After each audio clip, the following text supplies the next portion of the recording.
Hi, everyone. Welcome back to the Catholics Against Militarism podcast. This is episode 69, An Act of God. And the substance of this podcast is going to be an email that I received from Father Charles Emmanuel McCarthy. I received it 3 days ago on February 11th.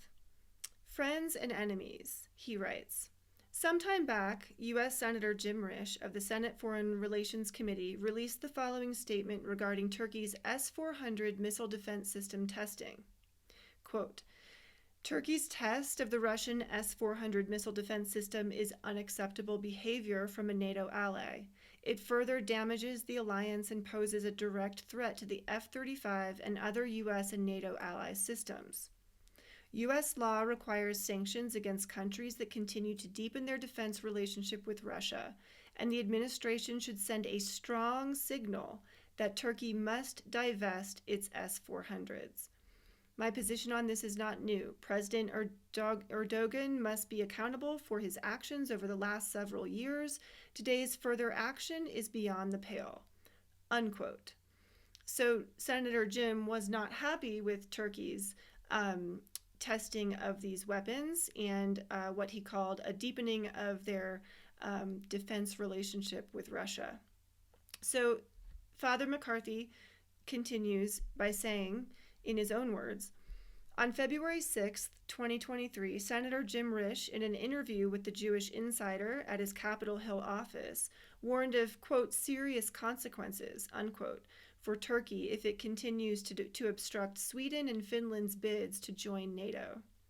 On that same day, February 6, 2023, a catastrophic and deadly series of earthquakes struck southern and central Turkey and parts of northern Syria, causing widespread destruction and suffering and tens of thousands of fatalities.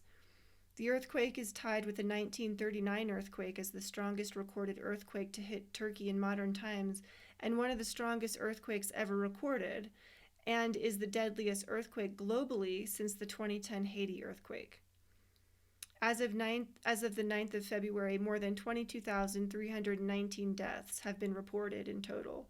A large winter storm hampered rescue efforts, dropping snow on the ruins and bringing plummeting temperatures.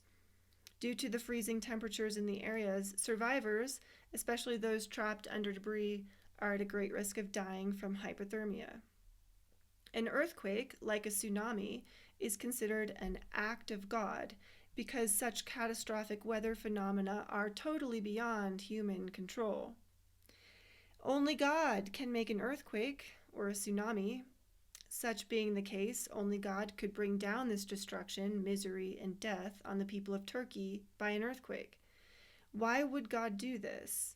Why would God bring down the hammer of his wrath on Turkey? The most obvious answer is that Turkey has refused to cooperate with the program for a new American century, whose objective is to make the world a much better place for some by placing all economic and political decisions and all the high-tech apparatus needed to implement that in the hands of a few special and honorable men and women. Why would God not act vigorously, even murderously, on behalf of those he has chosen to control and dominate humanity? Wouldn't you, if you were God?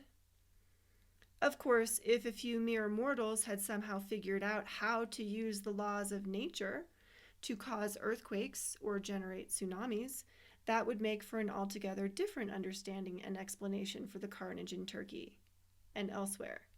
There is no question that a human being or human beings with a certain type of disordered brain architecture and with the necessary high-tech instruments at their disposal, which would kill tens of thousands or millions of their fellow human beings by earthquakes or tsunamis, would employ them to get what they want.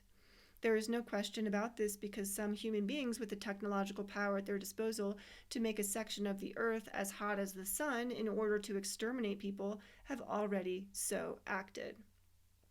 For such people, the earthquake or the tsunami is no different than the stone in Cain's hand. It is the instrument to get what one desires by eliminating from the world those whom one perceives as standing in the way of his or her grand plan. But to believe that such weather and geological weapons exist is crazy. That would be on the same level of nutty as saying that the extended monsoon season from 1967 to 1972, which occurred exclusively over the Ho Chi Minh Trail in Vietnam 50 years ago, was not an act of God. Emmanuel Charles McCarthy. So, of course, after I received this email, I tried to figure out what he was talking about. And so now you have homework. Some of you know that I am a school teacher, so I'm giving you homework. Your homework after this podcast is to go do a search while it's still available online for Operation Popeye. And ask yourself, if the government could do this in the late 1960s with Operation Popeye, what on earth are they capable of doing now? So that's some food for thought for you for today. Pretty crazy. Just when you thought things couldn't get crazier, right? Anyway, God bless, and look into that, see what you can find. Let me know what you think in the comments, and I'll see you next time. Take care.